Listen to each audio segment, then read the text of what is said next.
오늘은 고린도후서 24번째 시간으로 세상에 대해서 그리스도인들이 어떤 삶의 자세를 가지고 있어야 되는지에 대해서 한번 생각해 보도록 하겠습니다.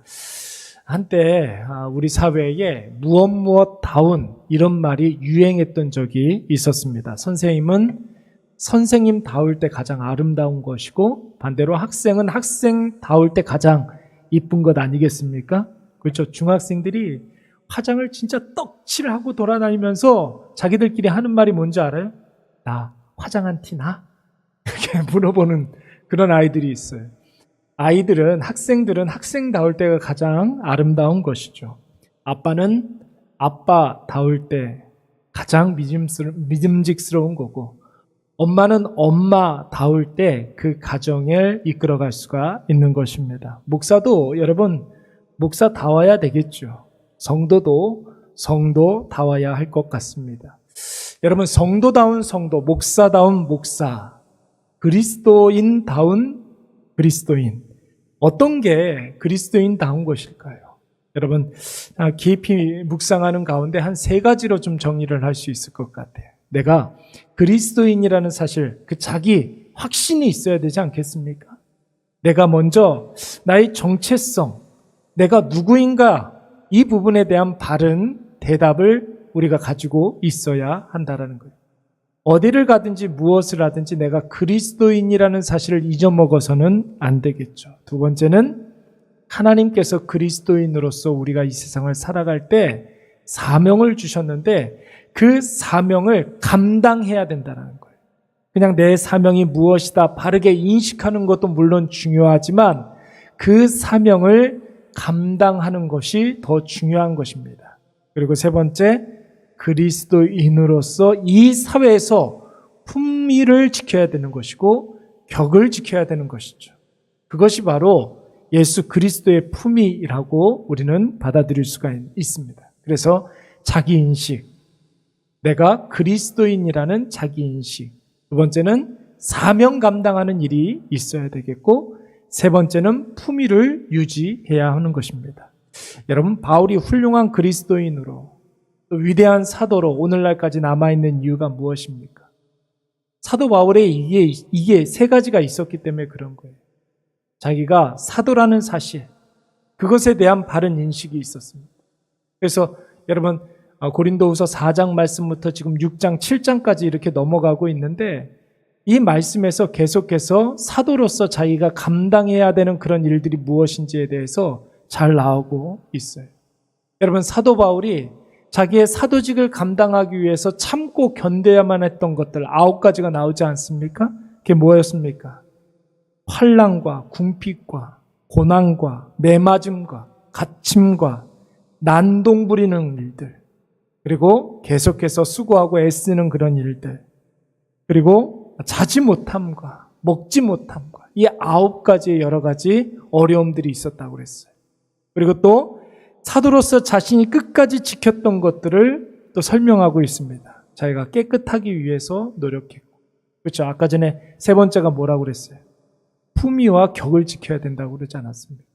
사도로서 깨끗함을 유지하려고 그랬고, 지식을 계속해서 연마하고 오래 참고 자비롭고 성령의 감화가 있고, 그리고 거짓 없는 사랑, 진리의 말씀으로 말미암아 좌로나 우로나 흔들리지 아니하도록 자기 자신을 늘 그렇게 무장했었던 사람이 바로 사도 바울이었습니다.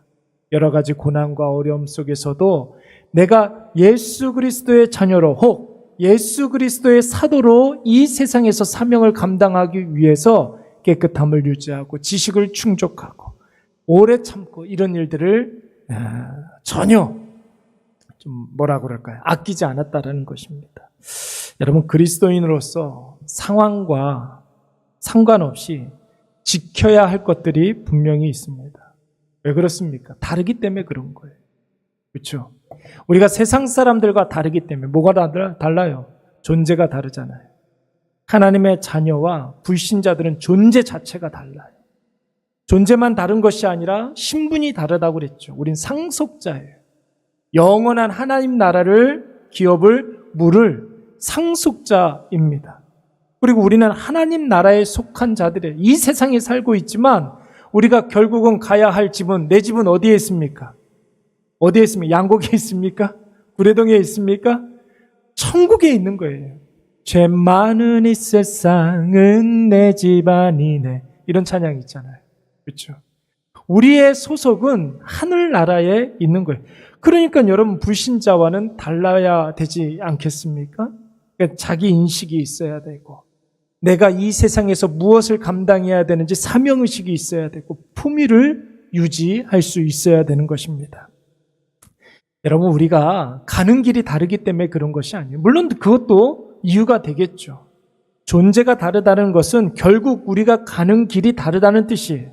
예수 없이 이 세상에서 유리방황하는 사람들이 가는 곳은 지옥불의 영원한 형벌이에요. 그러나 예수 그리스도를 구주와 주님으로 영접해서 하나님 나라에 속한 백성으로 하나님 자녀로 살아가는 우리들은 천국이 우리에게 주어지는 줄로 믿습니다. 물론 이것도 이유가 되기는 하겠지만 여러분, 불신자들을 구원하기 위하여서 우리가 달라야 돼요. 그들하고는. 그들의 생명을 살려야 되기 때문에 우리가 그들하고는 달라야 하는 거예요. 여러분, 이것이 바로 하나님께서 우리에게 기뻐하시는 일이고 자신에게도, 우리 자신에게도 영광이 될 뿐만 아니라 여러분, 죽어가는 영혼들을 다시 살리는 그런 일들이지 않습니까?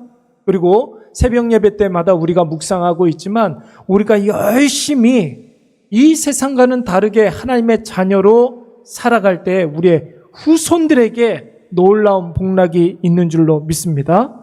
여러분, 아브라함이 시험 통과하고 난 다음에 누가 복 받았어요? 아브라함도 복을 받았지만 아브라함의 후손이 복을 받았단 말이에요. 아브라함의 후손이 대적의 성문을 차지하리라. 아브라함의 후손을 통하여서 천하 만민이 복을 받으리라. 이랬단 말이에요. 여러분, 그래서 우리가 이 세상, 우리에게 주어진 이 세상을 하나님의 자녀로 불신자와는 다르게 살아가게 된다면 하나님께서 기뻐하시고 우리 자신에게는 영광이 되며 당대와 후손들에게 복을 누리게 되는 줄로 믿습니다. 그리스도인들의 마음가짐이 이제 고린도후서 11장부터 13절까지의 말씀에 나오고 있습니다. 우리 11절 말씀만 한번 읽어볼까요? 시작. 고린도인들이여, 너희를 향하여 우리의 입이 열리고 우리의 마음이 넓어졌으니 라고 그랬어요. 고린도인들에게 대하여서 여러분, 우리의 마음이, 사도 바울의 마음이 마음이 넓어지고 입이 열렸다고 그랬습니다. 여러분, 여기에서 나오는 고린도인들이여 라는 말은 고린도 교회 성도들을 말하는 거예요. 불신자들을 말하는 것이 아니라 고린도 교회 성도들을 말하는 것이고, 더 나아가서 고린도 교회에 가만히 들어와서 사도 바울을 모함하고 사도 바울을 욕하고 멸시하고 이랬던 대적들을 이야기하는 것입니다. 그들에 대해서 무엇이 열렸다고 그랬어요? 입이 열렸다고 그랬어요. 그리고 마음이 넓어졌다고 그랬어요. 관대한 마음을 품었다는 거예요. 그리고 그들을 위해서 입이 열렸다는 말은 뭘 말하는 걸까요? 뭘 말하는 걸까요? 그들을 위해서 기도하기 시작했다라는 거예요. 사도 바울이 계속해서 모함을 받고 억울하게 멸시함을 받고 억울하게 여러 가지 그 뒤에서 이야기하는 그런 일들이 있었지만 그들을 위해서 입이 열려서 기도하기 시작했고 마음이 넓어져서 그들을 용납하기 시작했다라는 것입니다. 여러분 12절 말씀을 한번 보세요. 너희가 우리 안에서 좁아진 것이 아니라 오직 너희 심정에서 좁아진 것이니라 그랬어요. 우리는, 사도 바울은 그들을 위해서 기도하기 시작했고 그들에 대해서 다 용납하기 시작했는데 문제는 무엇이냐면 제가 12절 말씀을 세 번역으로 한번 읽어드리도록 하겠습니다. 우리가 여러분을 옹졸하게 만드는 것이 아니라 여러분의 마음이 옹졸한 것입니다. 이렇게 해석하고 있습니다.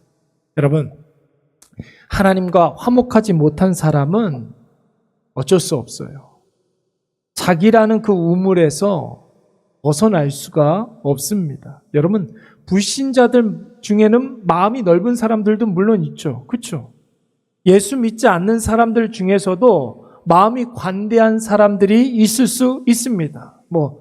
천성적으로 자비롭고 이해심이 많고 넓은 마음 가지고 있는 사람이 있을 수가 있어요. 그런데 여러분, 여기서 말하는 옹졸하다, 옹색하다, 이 말은 그 마음이 좁아졌다, 이런 마음은 사람에 대해서 그 마음이 좁아진 것을 의미하는 것이 아니라 하나님에 대해서 옹졸해졌다라는 거예요. 하나님에 대해서 옹졸해지면 어떤 현상이 벌어질까요? 하나님을 인정한다, 인정하지 않는다? 인정하지 않는 거죠. 너희가 하나님에 대해서 마음이 좁아졌다라는 거예요. 그러나 하나님 앞에서 13절 말씀을 한번 보십시오. 내가 자녀에게 말하듯 하노니 보답하는 것으로 너희도 마음을 넓히라 그랬어요. 너희들 이제는 더 이상 하나님 앞에서 좁아진 마음으로 살아가지 말고 넓은 마음으로 다른 사람들을 용납해 주라는 거예요. 내가 사도 바울이 나를 뒤에서 욕하는 사람들을 용납해 주고 그들을 위해서 기도한 것처럼 하나님 앞에서 너희의 마음을 넓혀서 믿지 않는 사람들을 용납해 주라는 것입니다. 여러분, 하나님과 화목한 사람은 마음이 활짝 열린 사람인 줄로 믿습니다. 하나님과 화목한 사람은 그 마음의 문을, 열린 마음의 문을 통하여서 용납하지 못할 사람이 없다라는 거예요. 여러분 한번 생각을 해보세요. 이 세상에 아무리 가진 것 많이 있다 할지라도 그 사람이 우리가 부럽지 않은 이유가 무엇입니까? 모든 것의 주인님 되시는 하나님이 우리의 아버지이기 때문에 그래요. 그렇기 때문에 여러분, 그 어떤 누구도 우리가 부러워할 필요가 없는 거죠. 여러분, 이 세상에 두려운 것 굉장히 많이 있습니다.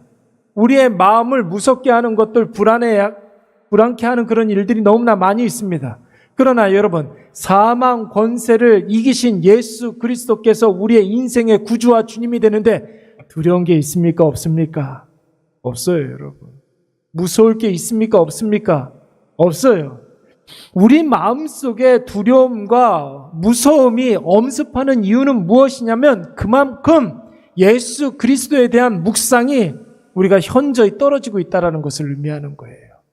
예수로 말미암아 충만한 사람은 절대로 두려운 것이 없어요. 하나님을 아버지로 삼고 예수 그리스도의 은혜가 우리 안에 충만한데 두려울 것이 무엇이 있겠습니까? 무서울 것이 없죠. 부족할 것조차 없는 거예요. 무서울 게 없고 두려울 게 없고 부러울 게 없고 부족함이 없고. 여러분, 우리가 그래서 이 세상을 살아갈 때 아버지 되신 하나님을 날마다 묵상하고, 그리고 우리의 모든 죄를 사해 주시고 우리의 구원자 되신 예수 그리스도를 깊이 묵상하게 되면 우리의 인생의 여러 가지 문제들이 그때부터 풀리게 될 줄로 믿습니다. 근데 여러분, 한 절을 넘겨가지고 14절 말씀에 보면 조금 당황스러운 그런 말씀이 나와요. 우리 다 같이 한번 14절 말씀 한번 읽어볼까요? 시작. 너희는 믿지 않는 자와 멍에를 함께 매지 말라. 의와 불법이 어찌 함께하며 빛과 어둠이 어찌 사귀며 라고 그랬어요. 자, 보세요, 여러분. 방금 전까지만 하더라도 마음을 넓게 가지라고 그랬잖아요. 다른 사람들을 이렇게 용납해 주라고 그랬잖아요. 그런데 여러분 14절 말씀에서는 어떻게 얘기하고 있습니까? 믿지 않는 사람하고는 멍에를 같이 매지 말라고 그럽니다. 좀 상호 모순적인 그런 말씀 아닙니까? 13절까지 말씀에서는 마음을 넓게 해가지고 모든 사람들을 다 받아주라고 그래놓고 14절 말씀에서는 믿지 않는 사람하고는 멍에를 같이 매지 말라고 그러고 있습니다. 앞뒤가 안 맞는 말씀 같아요. 그래서 여러분, 이 성경을 가지고서 기독교인들을 공격하는 사람들의 빌미가 되는 그런 말씀이기도 해요. 근데 여러분, 이 글을 쓰는 사람의 입장에서 한번 좀 생각해 볼 필요가 있습니다. 여러분, 고린도전서 13장 말씀은 별명이 뭐예요? 사랑장이잖아요. 고린도전서 13장 말씀은 사랑장이에요. 사랑은 뭐라고 그랬습니까? 오래 참는다고 그랬고, 사랑은 온유하다고 그랬고, 시기하지 않는다고 그랬고, 또 뭐라고 그랬습니까? 자랑하지 않고 교만하지 않고 무례히 행치 않고 자기 유익을 구하지 아니하고 성내지 아니하고 악한 생각을 하지 않는다고 그랬습니다. 그런데 여러분, 여기에서 중요한 것은 하나님의 뜻 가운데서 사랑은 오래 참는다는 거예요. 이런 상황이 있다고 한번 생각을 해볼까요? 알코올 중독자가 집에 와가지고 술 내놓으라고 온갖 집안 집기를 다 때려부시고 있어요. 여러분 어떻게 해야 되겠습니까? 어떻게 해야 되겠습니까? 술 줘야 되겠습니까? 자, 이렇게 한번 얘기해 볼까요? 교회에 조폭들이 막 들이닥쳤어요. 조폭들이 들이닥쳤어요. 그 사람들을 오래 참고 온유한 마음으로 대해야 되겠습니까? 어떻게 해야 될까요? 여러분, 모든 중독자들은 치료의 대상들이에요. 치료의 대상들에게 대해서는 그 상황에 맞게 우리가 지금 지켜야 될 것들에 대해서는 지켜야 하는 것이죠. 예. 이것이 중요한 것입니다. 우리가 가정을 지키기 위해서는 알코올 중독자와 맞서 싸울 수도 있어야 되는 거예요. 우리가 교회를 지키기 위해서는 조폭들을 경찰에 신고하고 몰아낼 수 있어야 하는 거예요.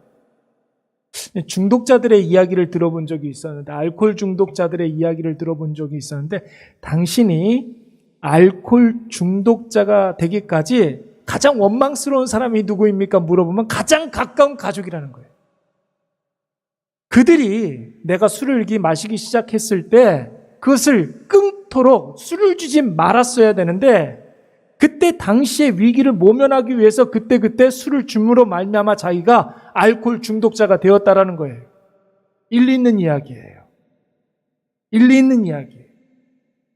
가정을 지키기 위해서, 가족들을 지키기 위해서, 자녀들을 지키기 위해서 그 중독자들의 어떤 여러 가지 병리적인 현상들을 끊어버릴 수 있도록 도와줄 수 있어야 되는 거예요.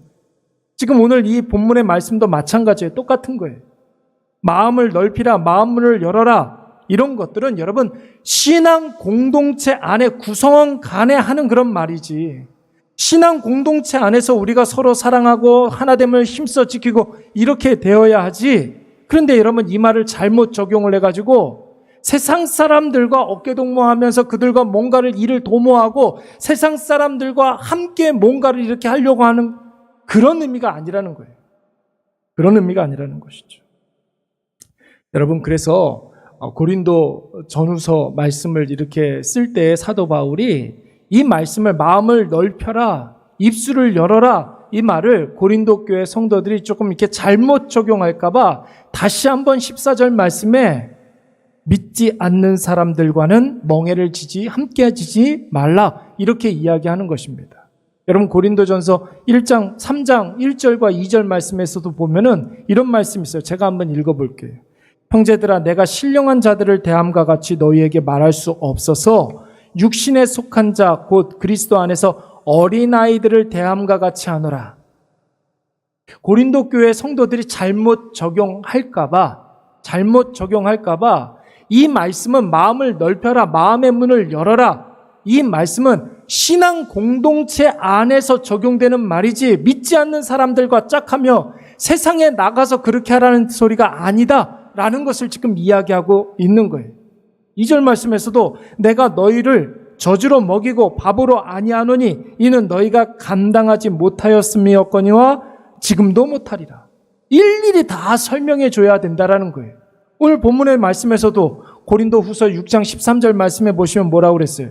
내가 너희들을 자녀들을 대하듯이 말한다, 그렇게 이야기하지 않았습니까? 그들의 수준에 맞춰서 지금 이 말씀은 세상에 대해서 적용되는 말씀이 아니라 교회 안에서 적용되는 이야기다, 지금 이것을 밝히고 있는 것입니다. 멍에를 함께 매지 말라고 그랬어요. 믿지 않는 사람들하고 불신자들하고 멍에를 함께 매지 말라고 그랬어요. 아까 전에 여러분, 우리 그리스도인들과 불신자들은 무엇이 다르다고 그랬어요? 신분이 다르다고 그랬어요. 존재가 다르다고 그랬어요. 소속이 다르다고 그랬어요. 존재가 다르고 신분이 다르고 소속이 다른 자들과 어깨동무를 하지 말라는 거예요. 여러분, 신명기 22장 10절과 13절 말씀을 이렇게 보면은 그 밑에 나와 있네요. 너는 소와 나귀를 겨리를 갈지 말라, 이렇게 이야기했어요. 그러니까 여러분, 소와 솔은 멍에를 같이 지을 수가 있습니까, 없습니까? 소와 소 같은 존재는 할 수 있어요. 두 마리 소로 밭을 갈 수가 있어요. 그렇죠? 두 마리 소로는 밭을 갈 수가 있어요. 그래서 이스라엘이나 뭐 이렇게 동남아시아 뭐 그런 영상들을 이렇게 보면 소 두 마리로 밭을 가는 그런 모습이 이렇게 나오잖아요. 그런데 여러분, 소와 나귀는 같은 결의로 멍에를 메우지 말라는 거예요. 할 수가 없다라는 거예요. 소와 나귀는 발을 맞춰 갈 수가 없다라는 거죠. 그런 거 본 적 있습니까? 소하고 나귀하고 같은 멍에를 지어가지고 바꾸는 거 본 적 있어요? 그렇게는 못한다라는 거예요. 양털과 배실로 섞어 짠 것을 입지 말라. 양털과 배실로 같이 옷을 만들 수가 없다라는 거예요. 여러분, 한 농장 안에 소도 있고 말도 있고 나귀도 있고 닭도 있을 수가 있어요. 같이 살 수는 있죠. 한 농장 안에는.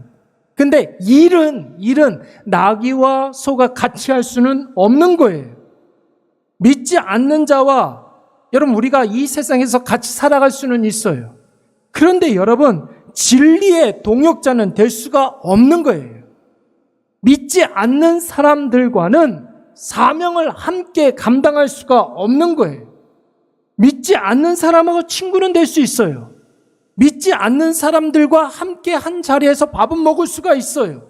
믿지 않는 사람들과 물건을 주고 받고 사고 팔고 할 수 있습니다. 대화도 가능해요. 근데 여러분, 믿지 않는 자와 하나님의 일을 도모할 수가 없다는 거예요. 믿지 않는 사람하고 같이 기도할 수 있습니까?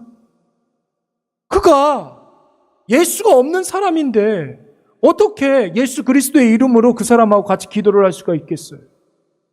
믿지 않는 사람하고 말씀 공부를 할 수가 있습니까? 마음에 예수 그리스도가 없고 하나님에 대해서 부정하는 그런 사람하고 같은 공간에서 성경 공부한다고 생각을 해보세요. 성경 공부 진도가 안 나가요. 성경 공부는 여러분 예수가 내 인생의 구주와 주님이라는 사실을 믿는 사람들, 그런 사람들과 함께하는 거죠.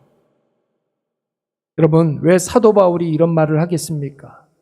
고린도는 굉장히 타락한 도시라고 그랬어요. 그렇죠? 고린도 전서를 이야기할 때, 서론 부분을 이야기할 때 고린도 교회는 굉장히 타락한 도시였습니다.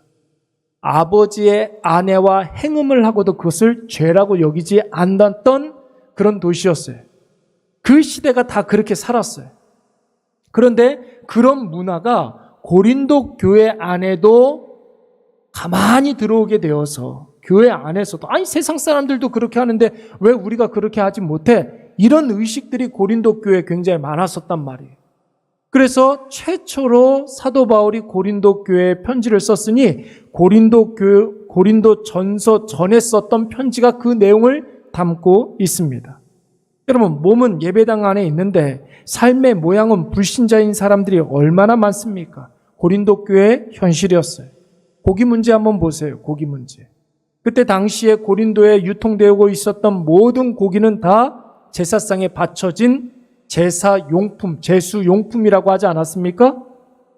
그렇게 온 고린도 안에 우상 숭배가 팽배해 있었기 때문에 사도 바울은 새신자와 믿음이 연약한 사람들을 위해서 나는 그렇다면 평생 동안 고기 먹지 않겠다. 그렇게 이야기했던 거예요. 이게 바로 불신자와 멍에를 같이 매지 말라고 이야기한 거예요. 그 이후부터는 부연 설명이 나오고 있습니다. 14절 말씀 제가 한번 읽어볼게요. 너희는 믿지 않는 자와 멍에를 함께 매지 말라. 이렇게 이야기하면서 의와 불법이 어찌 함께하며 그랬어요. 여러분, 의로운 일을 행하는데 불법을 행한다. 말이 돼요? 안 돼요? 의로운 일을 행하는데 불법을 행한다. 여러분, 의와 불법이 공존할 수가 없어요. 아무리 여러분 좋은 일을 한다 할지라도 불법을 행하게 되면 그건 의로운 일이 아니라는 거예요. 두 번째, 여기서 의롭다라는 말은 불법을 저지르지 않는다라는 것을 전제로 하는 그런 말이거든요. 함께하다라는 말은 친구가 되다 이런 뜻이 있습니다. 친구가 되다. 자, 두 번째는 뭐예요? 빛이 있으면 어둠은 어떻게 됩니까? 물러가게 돼요. 여러분 빛과 어둠이 함께 공존하는 것을 본 적이 있습니까? 그럼 말이 안 되는 거죠. 근데 빛과 어둠이 어찌 사귀며 그랬어요. 사귀며 코이노니아 무슨 뜻입니까? 하나 되다. 교제하다. 여러분 교회 사역에 있어서 가장 중요한 것 중에 하나가 코이노니아예요. 코이노니아. 하나 되는 것. 서로가 서로와 교제하면서 하나됨을 힘써지키는 것. 그런데 여러분 빛과 어둠이 어떻게 우리가 사귈 수가 있겠습니까? 15절 말씀 한번 볼까요? 그리스도와 벨리알이 어찌 조화되며 그랬어요. 벨리알이라는 말은 벨리야알 이런 말인데 이게 원래 히브리어예요. 히브리어인데 헬라어로 음역을 하다 보니까 벨리야 이렇게 이야기하는 것입니다. 무가치함, 악함. 신약에서는 이 벨리야를 사탄이라는 말로 바꿨을 때가 종종 있어요. 자, 예수와 사탄이 어찌 뭐라 그랬습니까? 조화되며 그랬어요. 조화되며, 이 말은 뭐냐면 참 재밌는 말이에요. 심포니세스 이렇게 발음을 하는데 여기 이 말에서 심포니라는 말이 나왔어요. 교향곡 이런 말이 나왔어요. 무엇인가 이렇게 악기를 이렇게 연주하는 것. 자, 보세요, 여러분. 한 무대에서 예수님을 찬양하는 거, 한 입에서 예수님을 찬양하고 사탄을 찬양하는 게 나올 수 있습니까? 없습니까? 그거 안 된다는 거죠. 사탄과 예수님이 조화로울 수가 없다라는 거예요. 또 믿는 자와 믿지 않는 자, 믿는 자와 믿지 않는 자가 어찌 상관하며 이런 말이 있어요. 상관하다라는 말은 같은 몫을 취하다. 여러분, 믿는 자와 믿지 않는 사람들이 추구하는 것이 서로 다른데 어떻게 같은 몫을 취하겠습니까? 어떻게 같은 열매가 열리겠습니까? 나무 자체가 다른데 지금 그걸 얘기하는 거예요. 16절 말씀을 보시면은 하나님의 성전과 우상이 어찌 일치되며 라고 그랬어요. 일치가 되리요. 이것은 동시에 제사를 지낸다 이런 뜻이 있습니다. 하나님에게 제사를 지낸 그 제단에서 어떻게 우상에게 또 제사를 지낼 수 있겠는가? 자, 그러면 여러분 여기에서 빨간 글씨로 쳐져 있는 동사들을 한번 가만히 생각을 해보세요. 함께하며, 사귀며, 조화되며, 상관하며, 일치하며, 친구가 되며, 하나가 되며, 같이 연주를 하며, 같은 몫을 취하며, 같이 제사를 드리며. 여러분, 말이 안 된다는 거죠. 이 동사는 같이 살지 말라는 뜻이 아니라 같이 사역을 할 수 없다라는 것을 의미하는 거예요. 동역을 할 수 없다. 하나님의 뜻을 이룰 수가 없다. 진리를 쫓는 사람으로서 삶을 나눌 수가 없다. 이런 뜻이 있습니다. 여러분, 사역의 대상은 될 수가 있겠죠. 그가 전도의 대상은 될 수가 있겠죠. 복음을 전해야 하는 그런 태신자는 될 수가 있겠고, 전도 대상자는 될 수가 있겠고, 긍휼히 여길 수 있을 것 같고, 사랑할 수는 있습니다. 그런데 그 사람과 함께 사역은 할 수가 없다라는 거예요. 여러분, 이것이 바로 성경의 일관된 논리입니다. 예수님께서도 똑같은 말씀을 하셨어요. 마태복음 말씀에 보면 18장 말씀에 보면 이런 말씀이 있습니다. 네 형제가 죄를 범하거든 가서 너와 그 사람과 상대하여 권고하라. 누군가가 형제가 범죄를 하게 되면 1대1로 권고를 하라는 거예요. 그래도 듣지 않으면 증인을 한 명 세워가지고 내가 한 말을 증인을 세워가지고 확증을 하라는 거죠. 두세 명이 가가지고 다시 한번 권면을 하라는 거예요. 그래도 안 되면 교회의 이야기를 해서 어떻게 하라는 것입니까? 교회의 이야기를 해서 그에게 권징을 하라는 거예요. 권징. 왜? 교회를 보호하기 위해서. 그 범죄한 사람이 다른 성도들에게 영향을 끼치지 못하도록 교회를 지키라는 거예요. 그리고 교회의 말도 듣지 않거든 이방인과 세리와 같이 여기라 이렇게 이야기했습니다. 이 말은 무슨 뜻이냐면 교회에서 출교시켜라 이런 뜻이 아니에요. 같이 교제는 할 수는 있어도 뭐는 안 된다? 사역은 안 된다. 같이 주님의 진리를 쫓을 수 있는 그 일들을 같이 감당할 수는 없다. 이런 뜻입니다. 여러분, 16절 말씀을 보시면, 계속된 16절 말씀을 보시면은 이런 말씀이 있어요. 우리는 살아계신 하나님의 성전이라. 이와 같이 하나님께서 이르시되 내가 그들 가운데 거하며 두루 행하여 나는 그들의 하나님이 되고 그들은 나의 백성이 되리라 그랬어요. 우리는 성전이라. 여러분, 우리는 박물관이 아닙니다. 유적지가 아니에요. 성전이 뭡니까? 살아계신 하나님의 성전, 하나님의 임재가 충만한 성전이라는 거예요. 그러니까 여러분, 하나님께서 어떻게 하셨다고 그랬습니까? 내가 그들 가운데 거하며 우리 안에 예수 그리스도 여호와 하나님 충만할 때 우리가 성전의 역할을 감당할 수가 있는 거예요. 외적인 모양을 바꾸는 것이 아니라 내 속에 예수 그리스도를 모시고 사는 것. 여러분, 하나님께서 그래서 내가 그들 가운데 거하고 두루 행할 때 그가 성전이 된다고 이야기를 했습니다. 내가 내 의지로, 내 판단으로 하나님의 자녀가 된 것이 아니에요. 하나님이 먼저 나에게 나의 아버지 하나님이 되어주셨기 때문에, 선행적인 어떤 은혜를 내가 받았기 때문에, 은혜를 먼저 주셨기 때문에 내가 하나님의 성전이 될 수가 있는 것입니다. 17절 말씀해 보세요. 그러므로 우리가 하나님의 성전이기 때문에 너희는 그들 중에서 나와서 따로 있고, 이 말이 중요한 거예요. 따로 있고 선을 그어야 된다는 거예요. 누구와? 예수 없이 살아가는 사람들과 분명한 선이 있어야 된다. 구별됨이 있어야 한다는 거예요. 이 세상으로부터, 범죄한 이 세상으로부터 우리가 구별됨이 있어야 한다는 거예요. 18절 말씀, 너희에게 아버지가 되고 너희는 내게 자녀가 되리라. 전능하신 주의 말씀이니라 하셨느니라. 전능하신 주님의 말씀입니다. 여러분, 그러니까 너희는 순종해야 된다는 거예요. 하나님의 말씀이기 때문에 너희는 이 세상과 분명한 선을 긋고 구별됨이 있어야 한다는 것이죠.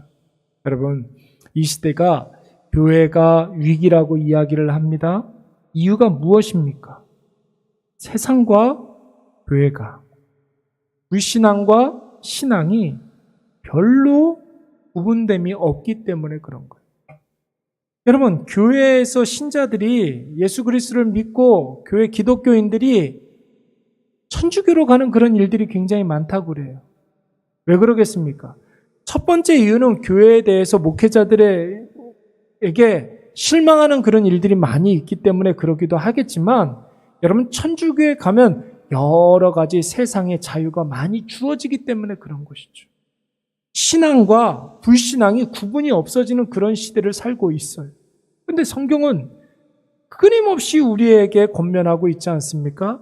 세상과 분명한 선이 있어야 한다는 것이죠. 네. 여러분 7장 1절 말씀을 한번 보십시오. 우리 다 같이 한번 읽어볼까요? 그런즉 시작. 그런즉 사랑하는 자들아,